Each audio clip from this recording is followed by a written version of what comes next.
नमस्कार साथियों, welcome to L1 classes. आज की इस क्लास में हम लोग रिग्रेशन एनालिसिस पे चर्चा करेंगे, क्योंकि पिछली क्लास में हम लोग जो चर्चाएं कर चुके हैं, जो पढ़ चुके हैं हम लोग, वो कोरिलेशन था और उसके साथ साथ जो कोरिलेशन से रिलेटेड अदर टॉपिक थे, जैसे मल्टीपल कोरिलेशन, पार्शियल कोरिलेशन, और एक टॉपिक होता है मेथड ऑफ लीस्ट स्क्वायर। ये आपके सिलेबस में होता नहीं है ना, यहाँ पर लिखा गया है, इसलिए इसकी चर्चा हम लोग नहीं करेंगे। और यहाँ पर आइए हम लोग देखते हैं कि L1 क्लासेस का यूट्यूब चैनल, टेलीग्राम का लिंक और L1 क्लासेस प्रयागराज, अगर आप सर्च करेंगे तो इस लोगों के साथ आपको ऐप मिलेगा, जिसके रजिस्ट्रेशन से आप लोग बाकी की सारी इन्फॉर्मेशन फाइंड आउट कर सकते हैं। यहाँ पर देखेंगे हम लोग जो थियरी अब तक हम पढ़ रहे थे, ये scatter diagram, simple correlation, coefficient और सिंपल रिग्रेशन तो अभी नहीं पढ़े हैं हम लोग, तो ये टॉपिक आज हम लोग पढ़ेंगे। फिर स्पीयरमैन रैंक कोरिलेशन ये पढ़ चुके हैं। Measure of association of attributes, इसके अलावा अगली क्लास में हम लोग पढ़ेंगे। फिर मल्टीपल रिग्रेशन थोड़ा सा चर्चा करेंगे। फिर मल्टीपल पार्शियल कोरिलेशन ये हम लोग पढ़ चुके हैं पिछली क्लास में, ठीक है। तो सबसे पहले हम लोग सिंपल रिग्रेशन देखते हैं। रिग्रेशन का मतलब होता है कि सबसे पहले हम लोग रिग्रेशन देखेंगे, और रिग्रेशन का मतलब ये होता है कि stepping back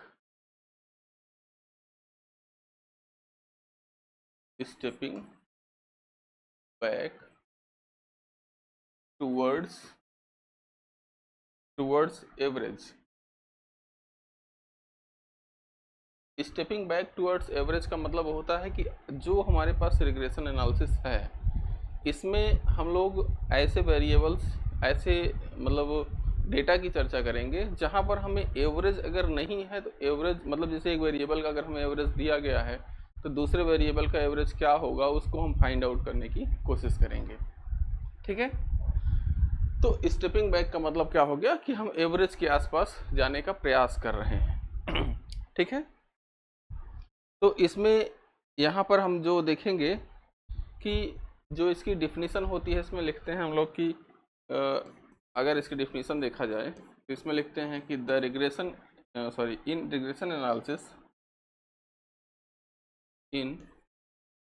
regression analysis, we study यहाँ पर देखिए जो चर्चा हम लोग यहाँ पे करने वाले हैं, अब तक जो हम लोग पढ़ते थे वो linear relationship between two variables के बीच में होता था। अब यहाँ पे हम एवरेज रिलेशनशिप की बात करेंगे।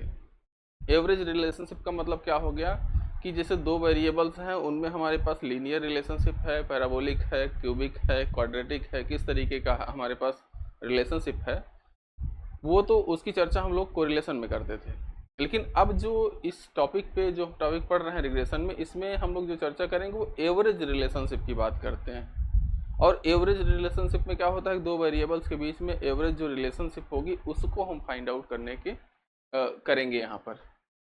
तो यहाँ पर we study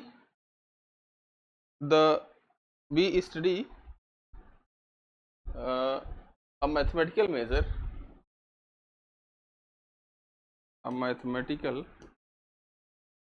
major related to average relationship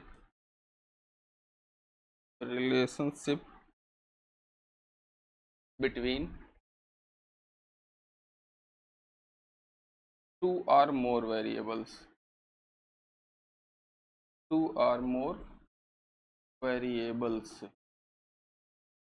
ठीक है। दो या दो से अधिक वेरिएबल्स के बीच में जब हम एवरेज रिलेशनशिप फाइंड करेंगे, जो हम एवरेज रिलेशनशिप का मान ज्ञात करेंगे, वो हमारा रिग्रेशन कहलाएगा, ठीक है। अब यहाँ पे बात होती है कि जो यहाँ पे डिपेंडेंट या इंडिपेंडेंट वेरिएबल होते हैं, जैसे हम यहाँ पे अगर y बराबर a प्लस बी एक्स, इसी टाइप का हमने कोरिलेशन में एक इक्वेशन लिया था, और इस इक्वेशन में जो हमारे पास डिपेंडेंट वेरिएबल होता है, या सबसे पहले इंडिपेंडेंट वेरिएबल जो हमारे पास होता है, इसको हम कहते हैं कि ये हमारा जो इंडिपेंडेंट वेरिएबल है, इसको रिग्रेसर या एक्सप्लानेटरी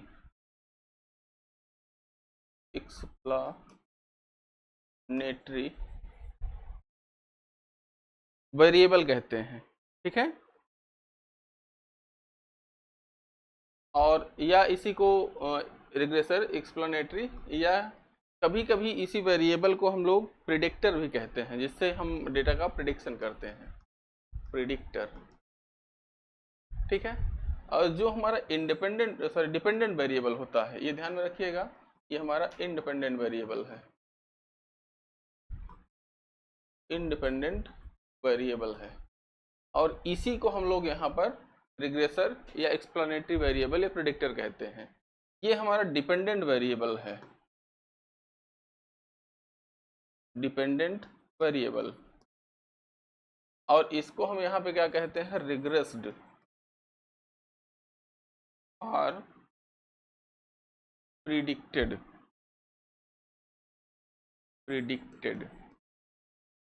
वेरिएबल। ठीक है, ये इस तरीके से दोनों के अलग अलग नाम होते हैं। ठीक है,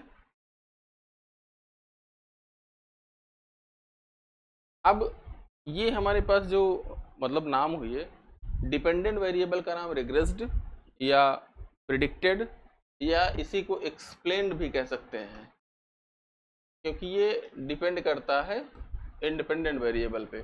इंडिपेंडेंट वेरिएबल का जो हमारे पास यहाँ पे नाम होता है वो रिग्रेसर होता है, एक्सप्लेनेटरी होता है, और उसके साथ साथ प्रिडिक्टर होता है। ठीक है, जो जिसके माध्यम से हम लोग वैल्यूज़ को प्रिडिक्ट करते हैं या हमारे पास जो इंडिपेंडेंट वेरिएबल होता है उसके माध्यम से हम डिपेंडेंट वेरिएबल का मान फाइंड आउट करते हैं।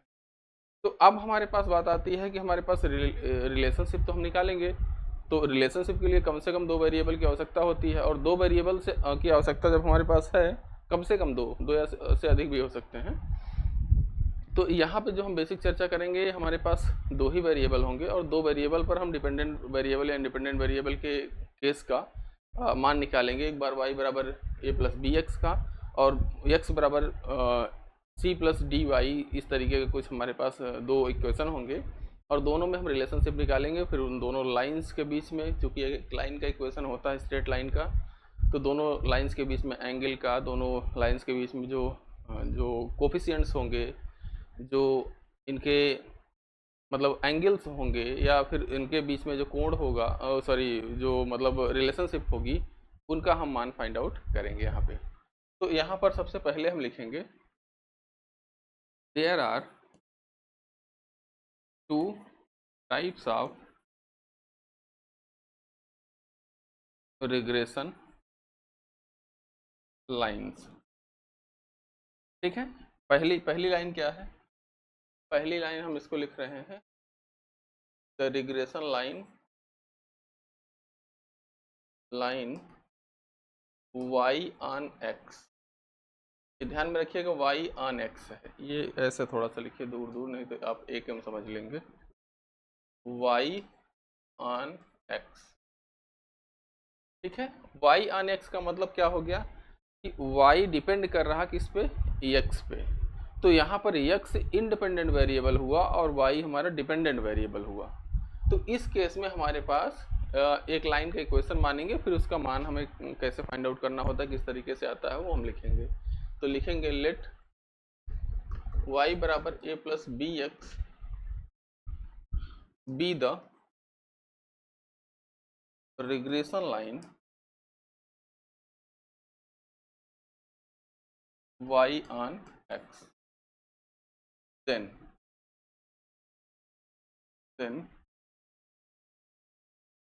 we have। अब इसी कमांड मेथड आप लीस्ट स्क्वायर से हम लोग फाइंड आउट करने की कोशिश करते हैं, लेकिन फाइनली जो हमारे पास लाइन आती है, हम उसका लाइन का इक्वेशन डायरेक्ट लिख रहे हैं, क्योंकि आपके पास प्रूफ का यहाँ पे कोई मतलब नहीं है। और x माइनस एक्स बार, ये इस तरीके से हमारा इक्वेशन आता है y ऑन x का, ठीक है, y ऑन x का इस तरीके से हमारे पास इक्वेशन आता है।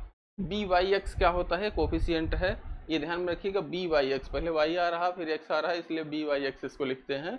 और इसका मान अगर हमारे पास देखेंगे तो इसका मान होता है, ये होता है correlation coefficient between x and y, sigma standard deviation of y upon standard deviation of x, और x minus x bar, y minus y bar is equal to, ये ऐसा भी लिखा जाता है, ठीक है। मतलब बी वाई एक्स का जो मान है हमारे पास यहाँ पर अगर हम लिख दे रहे हैं, बी वाई एक्स का मान क्या हो गया, आर एक्स वाई, या सिंपली इसी को आर कहते हैं, और sigma y upon sigma x, ये सिग्मा है, ठीक है।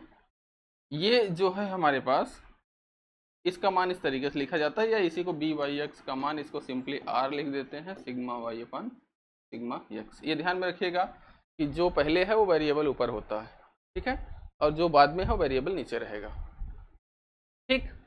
तो ये इस तरीके से regression line y on x आती है। अब दूसरी रिग्रेशन लाइन अगर हमारे पास x ऑन y हो तो उस केस में हमारे पास कैसे इसका मान आएगा देखते हैं। तो दूसरी हमारे पास रिग्रेशन लाइन लिखेंगे, the regression line x on y। ये क्या होता है, इसमें मान लेते हैं कि लेट x बराबर a plus b y is the regression line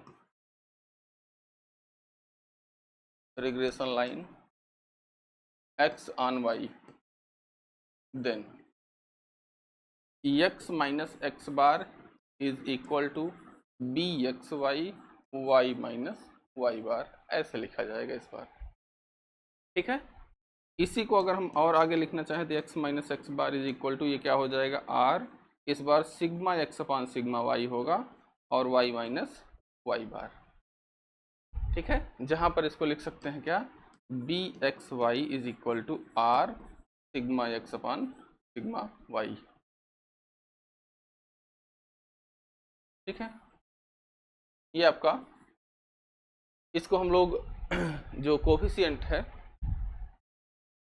इसी कोफिशिएंट को हम लोग यूज करेंगे एंगल निकालने के लिए, ठीक है। तो अब यहाँ पर हमारे पास x ऑन y और y ऑन x दोनों रिग्रेशन लाइन आ गई। अब अगर हमारे पास इसकी प्रॉपर्टीज़ में लिखते हैं कि अगर हमारे पास जो प्रॉपर्टीज़ हैं उन प्रॉपर्टीज़ को देखें तो इन दोनों के बीच में बी वाई एक्स और बी एक्स वाई के बीच में जो प्रॉपर्टीज़ होती हैं, जो रिलेशनशिप होता है, ये रिलेशनशिप बहुत बार आपसे पूछा गया है, ठीक है। तो यहाँ पर ये देखते हैं क्या आता है इसका मान, तो लिखेंगे, या इसी को, हाँ, बी एक्स वाई और बी वाई एक्स को रिग्रेशन कोफिशिएंट भी कहते हैं। तो रिग्रेशन कोफिशिएंट की जो प्रॉपर्टीज हैं वो हम उसको देखेंगे। यहाँ पर लिखेंगे द प्रॉपर्टीज ऑफ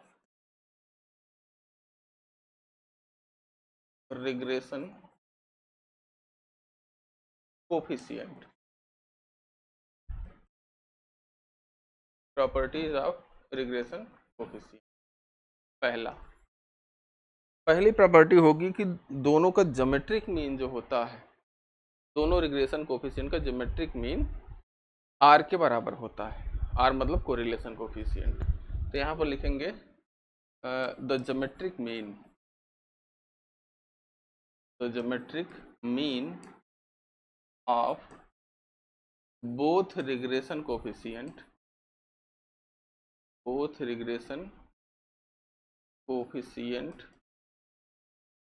कोफिशिएंट कौन से हैं, बी एक्स वाई और b y x is equal to correlation coefficient.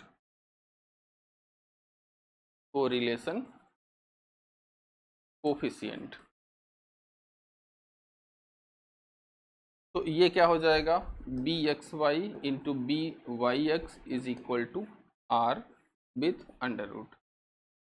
भाई दो वेरिएबल्स हैं, दोनों का मल्टीप्लिकेशन का 1/2 पावर, और ये पावर हमारे पास जब भी हम लेंगे तो ये क्या हो जाएगा, 1/2 का मतलब अंडर रूट होता है, तो ये दोनों रिग्रेशन कोफिशिएंट का जो ज्योमेट्रिक मीन होता है आर के बराबर होता है। अब दूसरी प्रॉपर्टी इसकी, दूसरी प्रॉपर्टी जो है कि अगर एक हमारा जो रिग्रेशन कोफिशिएंट है, अगर एक का मान ग्रेटर देन 1 है तो दूसरे का मान लेस देन 1 अपने आप हो जाएगा। ठीक है, तो यहाँ पर लिखेंगे if b x y greater than or equal to 1 then b y x less than or equal to, या ऐसे लिखते हैं पहले, if one of the regression coefficient is greater than 1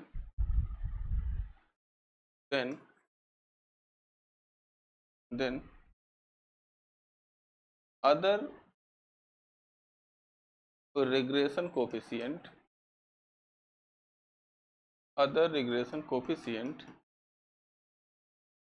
is less than 1, that is if bxy greater than or equal to 1 then byx less than or equal to 1। ठीक है, जब एक बड़ा होगा तो दूसरा उससे छोटा होगा, कोई भी हो सकता है, आर करके दूसरा भी लिख सकते हैं, आर बी वाई एक्स अगर ग्रेटर देन 1 है तो b x y less than or equal to 1 हो जाएगा। ठीक है, ये इस तरीके से हमारे पास मान आएगा। अब हमारे पास जो तीसरा इसकी प्रॉपर्टी होती है इसको देखते हैं। तीसरी प्रॉपर्टी हमारे पास ये होती है कि दोनों का एवरेज, दोनों रिग्रेशन कोफिशिएंट का जो एवरेज होता है वो ग्रेटर देन आर आता है। ठीक है, तो यहाँ पर लिखेंगे the arithmetic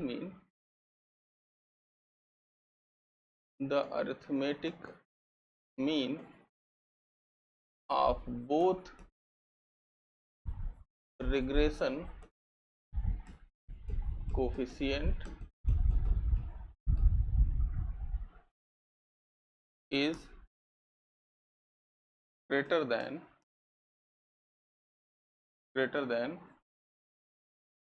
correlation coefficient।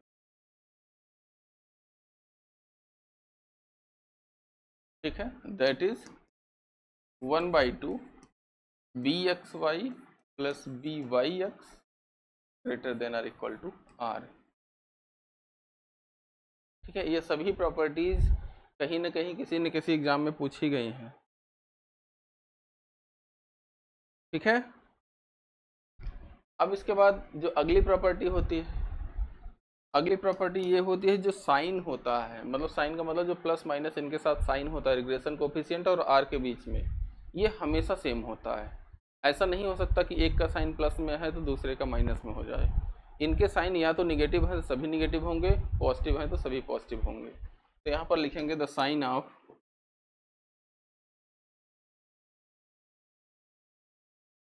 Both regression coefficient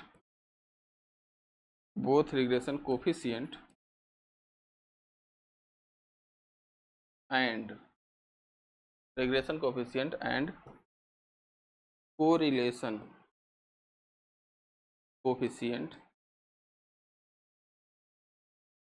coefficient are is same। ठीक है, तो रिग्रेशन कोफिशिएंट और कोरिलेशन कोफिशिएंट जो हमारे पास आर होगा इसके साइन हमेशा सेम होंगे। ठीक है, अगली प्रॉपर्टी क्या है कि जो हमारे पास रिग्रेशन कोफिशिएंट्स होते हैं ये ओरिजिन में चेंजेस से तो इंडिपेंडेंट होते हैं लेकिन स्केल में चेंजेस से ये डिपेंडेंट होते हैं। तो यहाँ पर लिखेंगे अगली प्रॉपर्टी है पांचवी,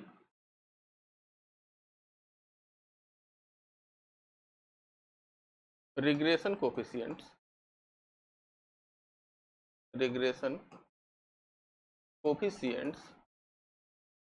are independent of change of origin but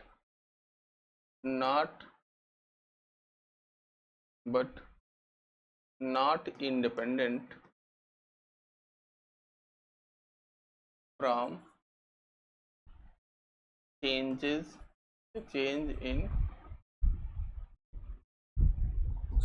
in scale। ठीक है, तो that is p y x, इसमें लिखेंगे h upon k p u, sorry एक सेकंड, अगर इसके साथ हम यहाँ पे ये लेते हैं relationship b x y is equal to, यहाँ पर एच अपान के मान लेते हैं और बी यू वी। अगर ये हमारे पास u का मान जो हमारे पास है ये अगर x माइनस ए अपान एच है और v का मान y माइनस पी अपान के है, तो हमारे पास ये मान आता है। ठीक है, x में जो चेंजेज होगा वो x से ऊपर मल्टीप्लाइड हो जाएगा और उसके बाद जो हमारे पास y में चेंजेस रहेगा वो नीचे का टर्म हो जाएगा, जो वेरिएबल पहले है वो ऊपर रहेगा। ये बी वाई एक्स अगर लिखना चाहें तो ये के अपान एच हो जाएगा B we you.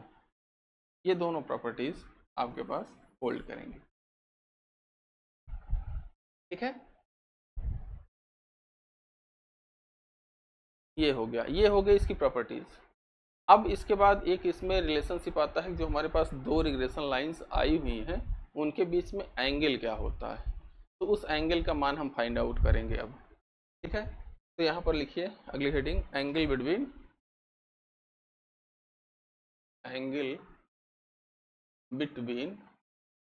Both regression lines. ठीक है, angle between both regression lines. इस केस में देखिए हमारे पास क्या होगा कि जो हमारे पास रिग्रेशन लाइंस होंगी वो किस तरीके से हमारे डिपेंड करेंगी या इंडिपेंडेंट होंगी, उनकी हम यहाँ पे बात करेंगे। तो यहाँ पर दोनों जो रिग्रेशन लाइंस हैं उन पे हम यहाँ पे देखते हैं, तो लिखेंगे बोथ रिग्रेशन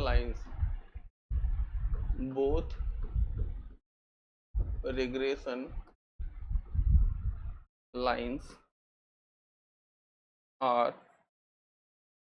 गिवन बाई, पहली लाइन हमारे पास y minus y bar is equal to b y x minus x bar थी। ठीक है, एंड सेकेंड वाली क्या थी, x minus x bar is equal to b x y minus y bar. अच्छा, एक चीज़ यहाँ पे ध्यान दीजिए कि यहाँ पर हमारे पास जब हम एंगल निकालते हैं तो हमारे पास दोनों रिग्रेशन लाइन इस तरीके से होती हैं, y बराबर a प्लस, या इस तरीके से लिखते हैं y equal to c1 plus m1x, और y बराबर ये क्या होता है c2 प्लस m2x हो। इस तरीके से हमारे पास अगर लाइन हो तब tan थीटा बराबर हम लिखते हैं m1 माइनस m2 अपान 1 प्लस m1 m2, मतलब y बराबर दोनों लाइंस हैं। तो यहाँ पर देखेंगे एक x बराबर है ये वाली और ये y बराबर है, तो यहाँ पर इसको हम चेंज करते हैं, क्या y minus y bar is equal to, ये टर्म इधर आएगा बी एक्स वाई और x माइनस एक्स बार। ठीक है, ये हमारी पहली लाइन हो गई, ये दूसरी। ठीक है, अब इसके बाद हमारे पास एंगल निकालते हैं, फिर लिखेंगे देन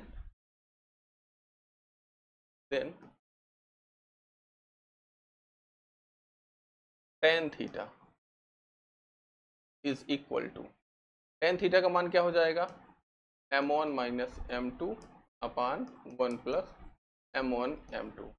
ये क्या हो जाएगा b, यहाँ पर देखिए पहला हमारे पास कोफिशिएंट क्या है वाई एक्स है, यहाँ पर क्या हो जाएगा b y x minus b x y upon 1 plus b y x y. ठीक है, ये हमारा दोनों रिग्रेशन लाइंस के बीच में एंगल हो जाएगा। ठीक है, अब यहाँ पे एक काम और करते हैं, बी एक्स वाई और बी वाई एक्स का मान रख देते हैं, जो हमारे पास ये रिग्रेशन कोफिशिएंट है, इनका जो सिग्मा के टर्म में मान है उस मान को हम यहाँ पे रखते हैं। तो यहाँ पर ये देखिए, फिर इसके बाद आगे क्या हो जाएगा, ये tan theta is equal to पहला मान देखिए क्या था, बी वाई एक्स है, तो यहाँ पर बी वाई एक्स का मान क्या हो जाएगा, r sigma y upon sigma x minus यहाँ पर हमारे पास क्या हो जाएगा, बी एक्स वाई है। एक सेकंड यार, एक सेकंड, थोड़ा सा यहाँ पे 1 मिनट रुक जाइएगा।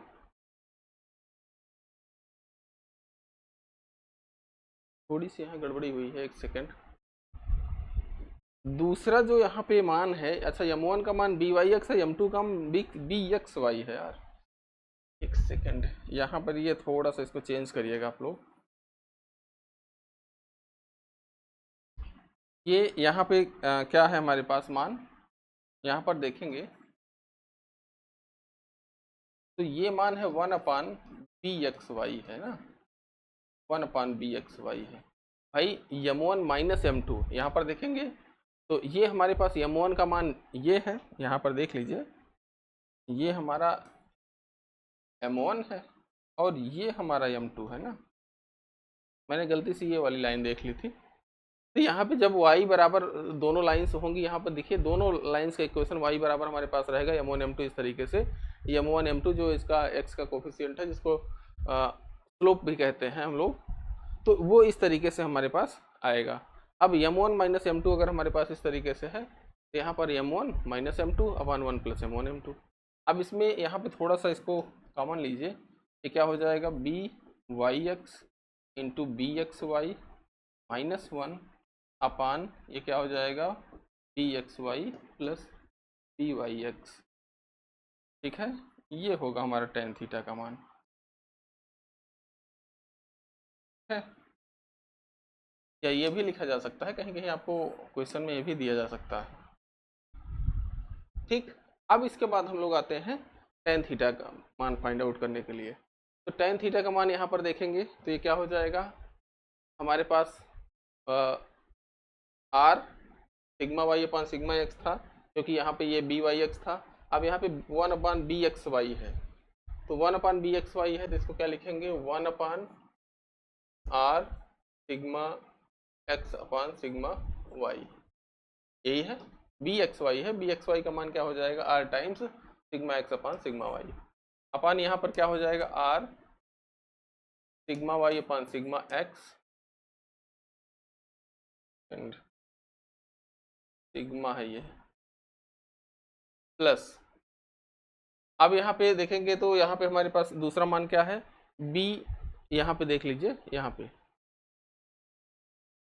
अच्छा 1 सेकेंड, हाँ ये थोड़ा सा गलत हो रहा फिर से, ये हो जाएगा 1 plus r sigma y upon sigma x into 1/r sigma x upon sigma y, यही है।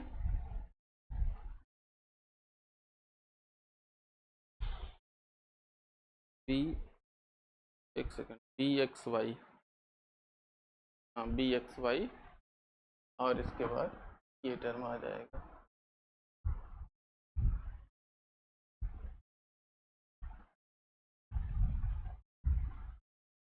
ठीक है।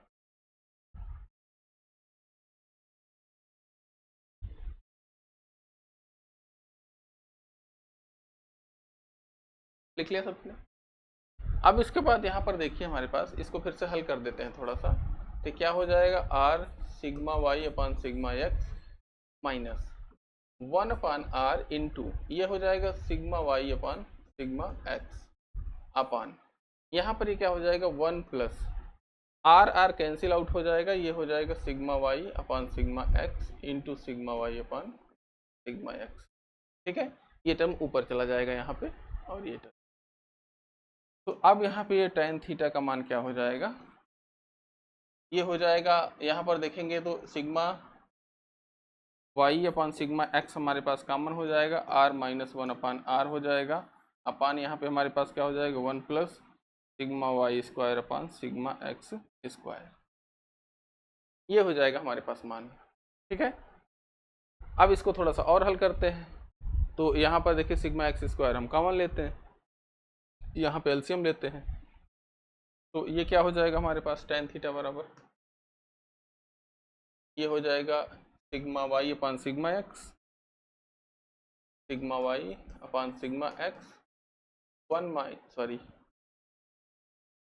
यहाँ पे आर एलसीएम ले लेते हैं, इसको लिख देते हैं क्या, r square minus 1 upon r, और यहाँ पे जो नीचे का टर्म रहेगा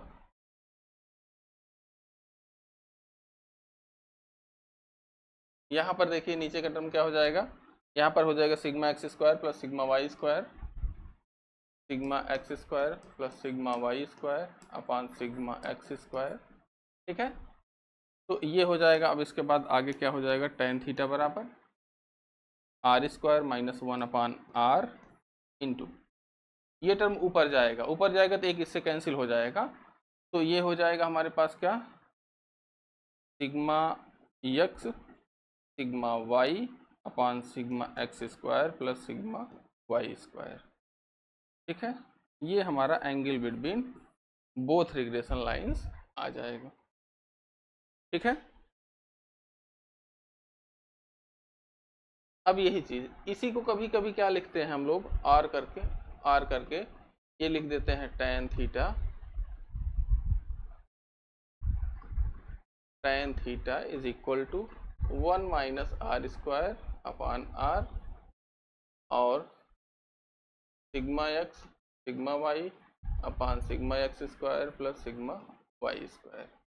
ठीक है, ये भी लिख सकते हैं, क्यों, क्योंकि यहाँ पर हमारे पास फार्मूला जो होता है ये m1 माइनस m2 या कभी कभी m2 माइनस m1 या m1 डिफरेंस m2 लिख दिया जाता है यहाँ पर, तो ये बहुत हालांकि मतलब का नहीं होता, इसीलिए हम यहाँ पे दोनों टाइप का लिख रहे हैं, क्योंकि एग्जाम में हो सकता है दोनों में कोई भी आपसे पूछ ले, m1 माइनस m2 या m2 माइनस m1, ठीक है, अपान m1 प्लस m2 दोनों में होता है, तो ये आपके पास tan थीटा का मान हुआ।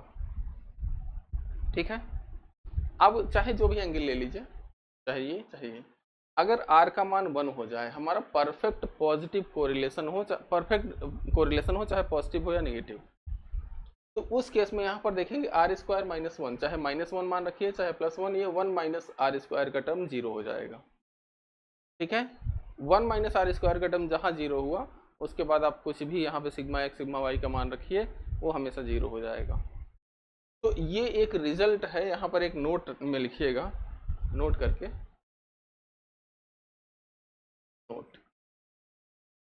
नोट में पहला क्या है कि if r is equal to 1, या ऐसे लिखिए, हाँ, plus minus 1, that is if that is in case of perfect correlation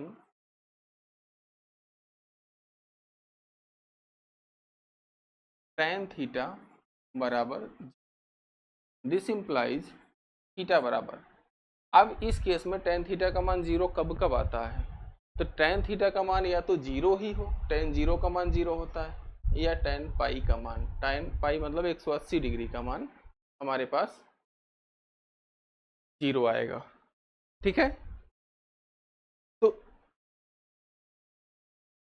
एक, हाँ, ये मान आएगा। तो अब हमारे पास दो रिग्रेशन लाइंस हैं, ध्यान में रखिएगा कि जो हमारे पास दोनों रिग्रेशन लाइंस हैं यहाँ पर देखिए, यहाँ पे दोनों रिग्रेशन लाइन एक पॉइंट x बार और y बार से पास कर रही हैं।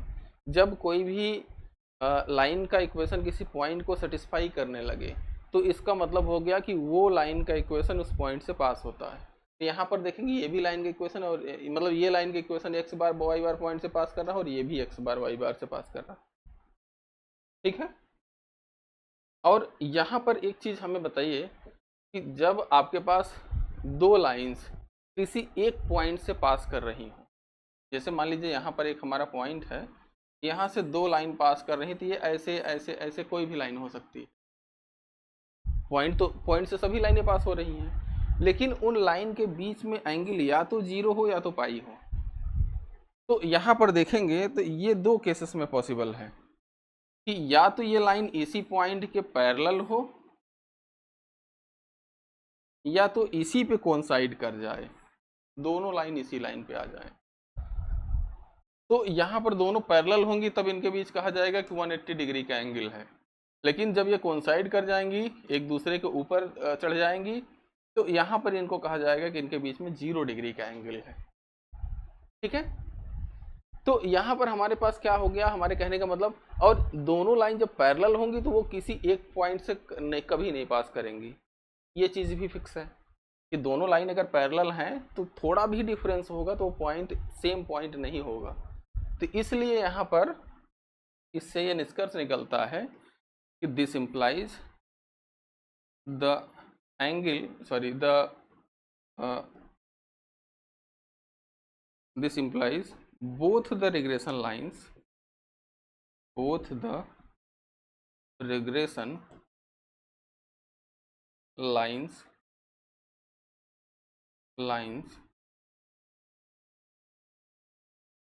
are coincides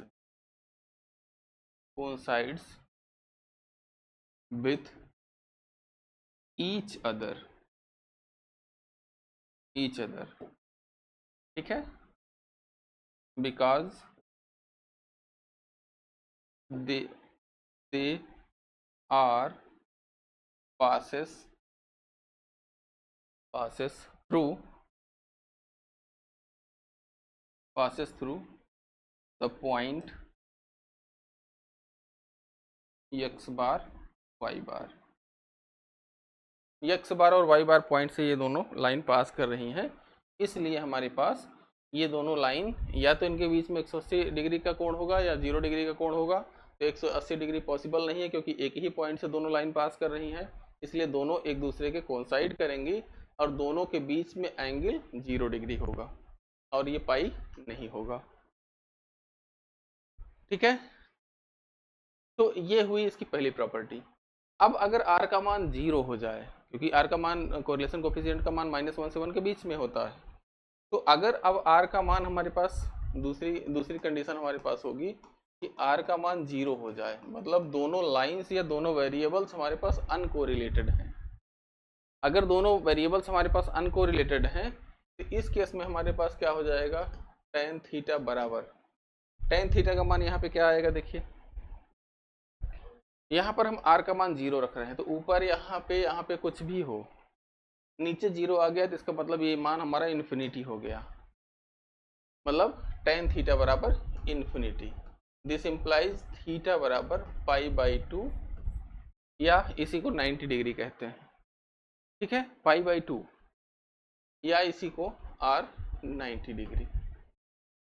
अब हमारे पास ये इसका मतलब क्या हो गया कि अगर दोनों वेरिएबल्स इंडिपेंडेंट हैं, अनकोरिलेटेड हैं, तो यहाँ पर if both the variables are independent, uncorrelated लिखिए, r0 का मान अनकोरिलेटेड होता है, आर अनकोरिलेटेड, हालांकि इंडिपेंडेंट होंगे तो उनके बीच में कोरिलेशन 0 होगा। If both the variables are uncorrelated then both the regression lines are perpendicular to each other। ठीक है, परपेंडिकुलर टू ईच अदर। ठीक है,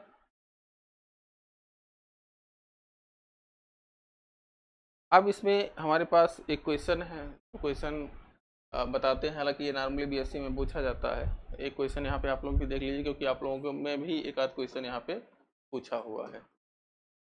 तो यहाँ पर हमारे पास दो रिग्रेशन लाइन का इक्वेशन दिया गया है और उसमें हमें एक्स बार वाई बार का मान, उनके कोफिशिएंट का मान फाइंड आउट करना है। तो एक ही क्वेश्चन में हम सारी चीज़ें बता रहे हैं और आप लोग जैसा जिस तरीके से क्वेश्चन दिया रहेगा उस हिसाब से आप लोग हल कीजिएगा, ठीक है। तो लिखते हैं कि the regression lines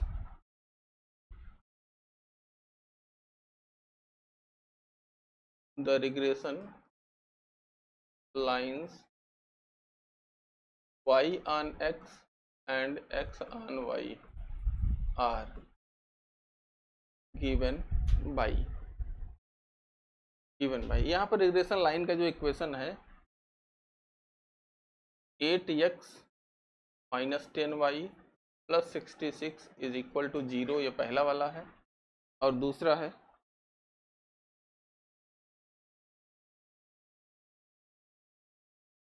is equal to 240, ठीक है। हाँ, यही मान है, ठीक है। और आगे दिया गया है कि इफ वेरिएंस ऑफ y मतलब sigma y square is equal to 9 then find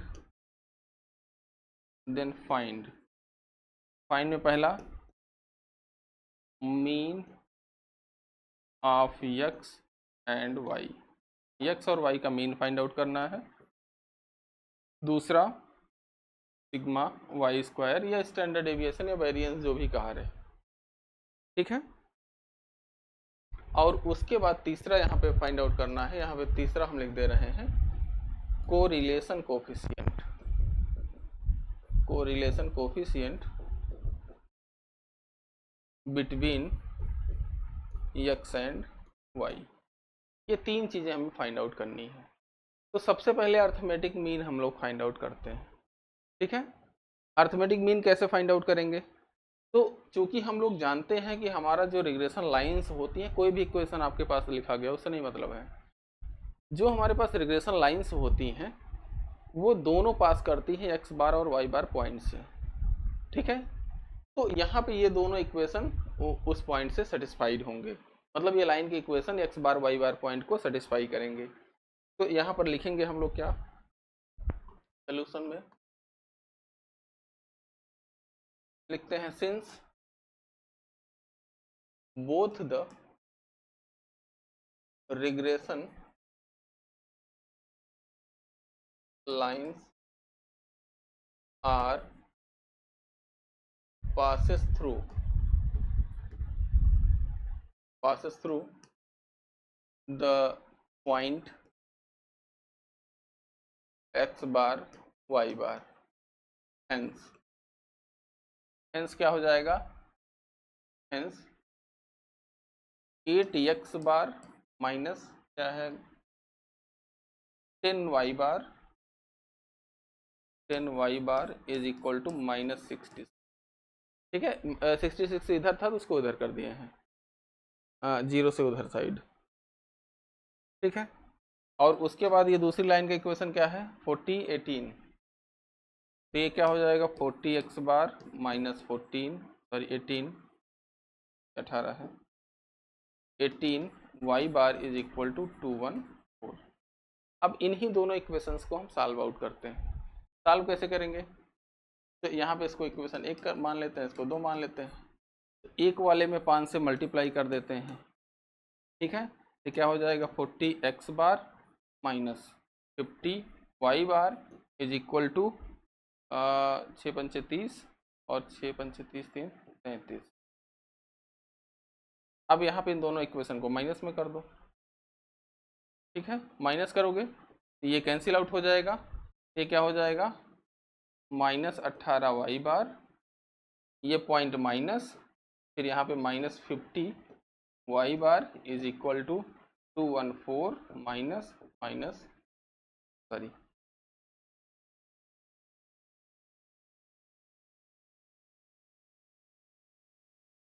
तो ये क्या हो जाएगा माइनस 33, ये आएगा क्योंकि इसमें से इसको इस इक्वेशन को घटाना है। तो ये माइनस, ये वाला टर्म माइनस में था इसलिए माइनस लगा दिया गया। यहाँ पर ये टर्म माइनस, अच्छा माइनस में था क्या, अच्छा हाँ ये माइनस में है यार, ये पॉइंट माइनस में है तो एक माइनस यहाँ पे और लगेगा। ठीक है भाई, इसमें 18 वाई बार में से हमें घटाना है 15 वाई बार। ठीक है, तो 50 वाई बार, तो यहाँ पे हमने पहले माइनस किया, घटा रहे हैं इसमें से इसको, तो यहाँ पे माइनस 50 वाई बार था और इसमें से इसको घटाना है तो इसमें से ये माइनस का साइन लगाए और ये माइनस 330 था। ठीक है, अब इसको हल करते हैं तो यहाँ पर क्या हो जाएगा, minus 18 y bar plus 50 y bar is equal to 214 plus 330। यहाँ पर ये क्या हो जाएगा, 32 y bar is equal to 445 और वाई बार का मान यहाँ पर क्या हो जाएगा, 5 1 और फिर इसके बाद 32 8 40 और ये कितना आएगा, हल करोगे थोड़ा सा,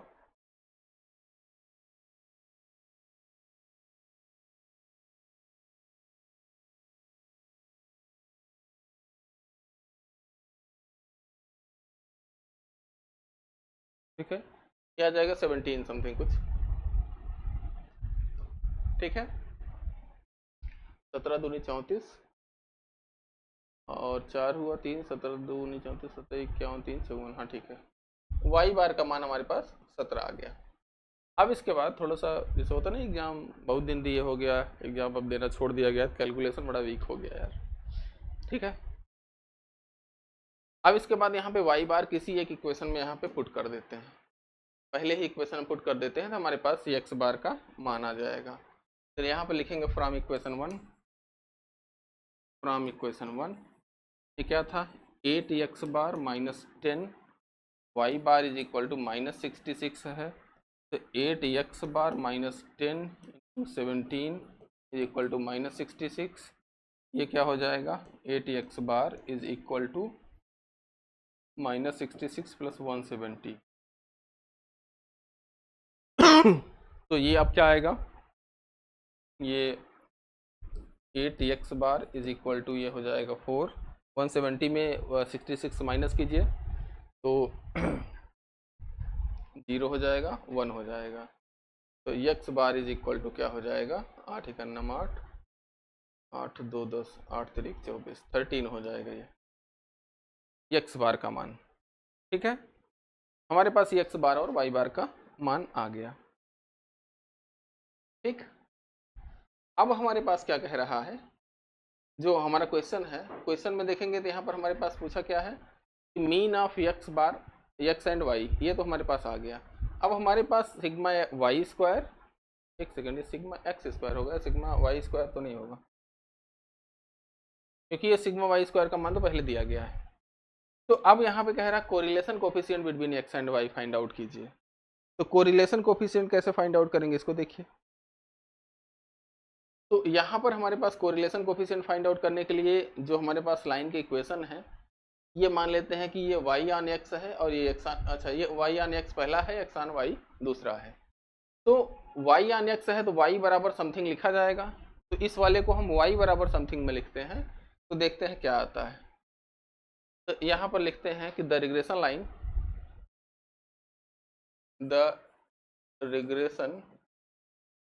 line y on x is ये क्या हो जाएगा, 8x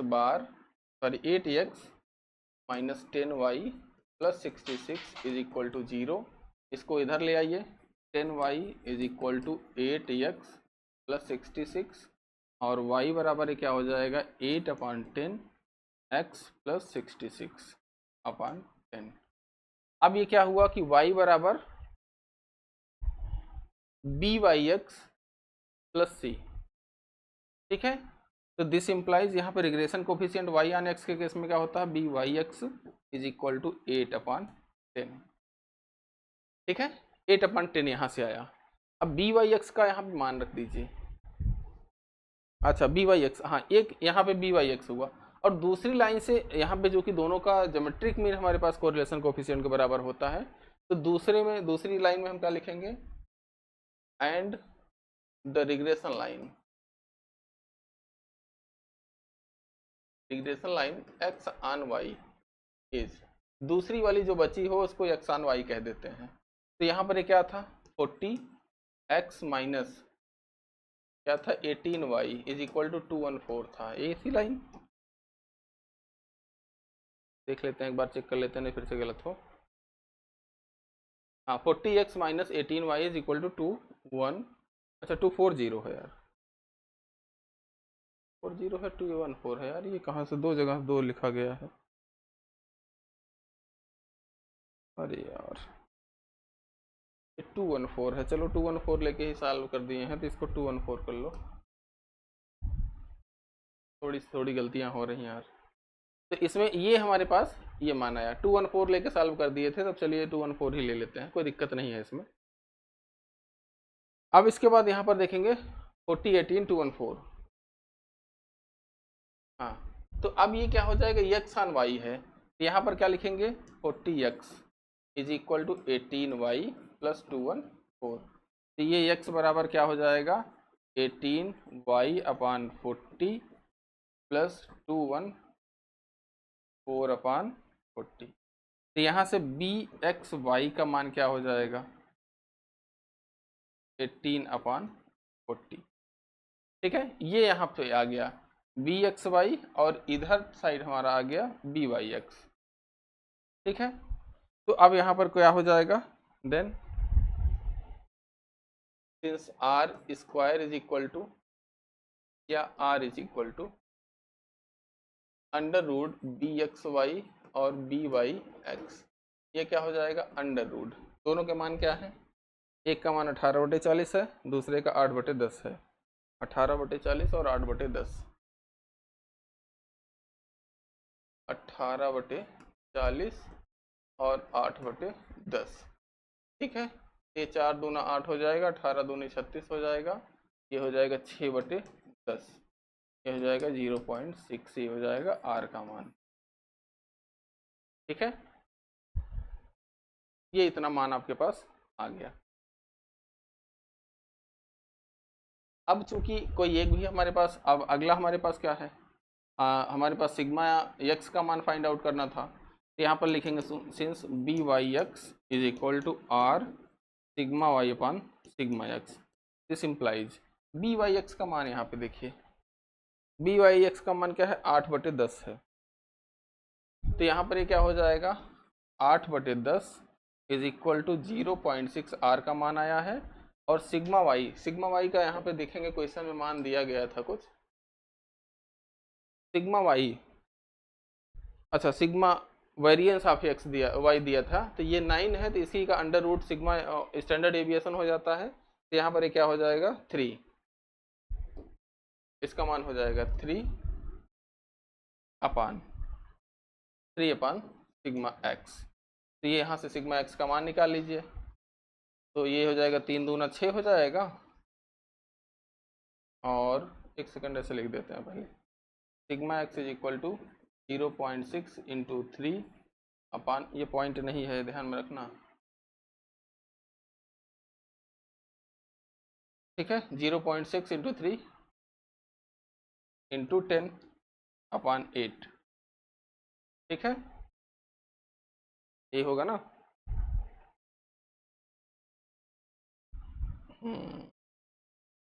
हाँ ठीक है, तो ये क्या हो जाएगा 6×18/8, ये हो जाएगा 9/4, ठीक है, 9/4 इसका मान हो जाएगा सिग्मा एक्स का, और यही हमसे पूछा था क्वेश्चन में, देख लीजिए क्या पूछा था कि सिग्मा एक्स पूछा है, ये सिग्मा, अच्छा सिग्मा एक्स स्क्वायर पूछा है, तो सिग्मा एक्स स्क्वायर का मान यहाँ पे फिर से लिख दीजिए आगे, तो यहाँ पर हमारे पास क्या हो जाएगा सिग्मा एक्स स्क्वायर का मान यहाँ लिख दे रहे हैं, sigma x square is equal to 998/16, ठीक है, ये आपका आंसर हो गया, या जो भी आपका हल करने के रहे पॉइंट में रहे तो इस तरीके से आप लोग हल कर दीजिएगा,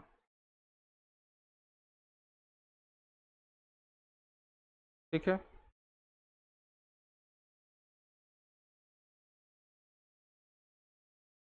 तो